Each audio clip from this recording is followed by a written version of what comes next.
How was a marble run one of the keys to a sustainable future? This is Popcorn Science, science explained in 2 minutes. In 1700 AD, the industrial use of coal skyrocketed. And now 300 years later, modern Australia still relies on this fossil fuel to power our nation and our electrical grid.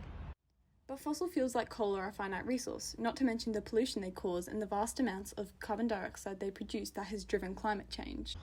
All eyes are on renewable energy. I'm talking wind, solar, tidal, geothermal. But there's an exception to each. Yes, they'll produce energy, but only when it's sunny, windy, where there are large tides, or where there are geothermal vents. Look at a typical day in Sydney. The demand spikes in the morning and night compared to the solar that peaks in the middle of the day and stops after sunset. We still need fossil fuels to meet this gap.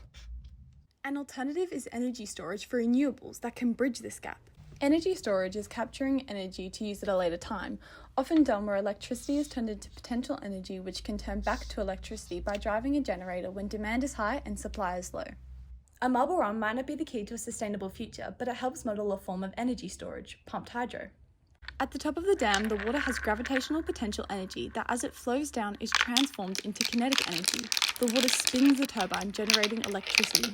During the day when there's a surplus of electricity from solar farms, this energy is used to pump the water back up to the top of the dam, so later at night when there is high demand, the water can be released to provide power to the grid. A new innovation is a Swiss startup that's looking at cranes powered by renewables that lift these 500 kilogram blocks up 20 meters, increasing their gravitational potential energy. When there is that gap in supply and demand, the motors spin in reverse as the blocks lower, generating electricity. In the 30 seconds that the blocks lower, each generate 1 megawatt, enough to power around 1,000 homes. And there are a ton of other energy storage systems, such as hydrogen energy storage and lithium-ion batteries. These energy storage systems will become crucial in making renewable energy a viable option that can meet the demands of our electrical grid.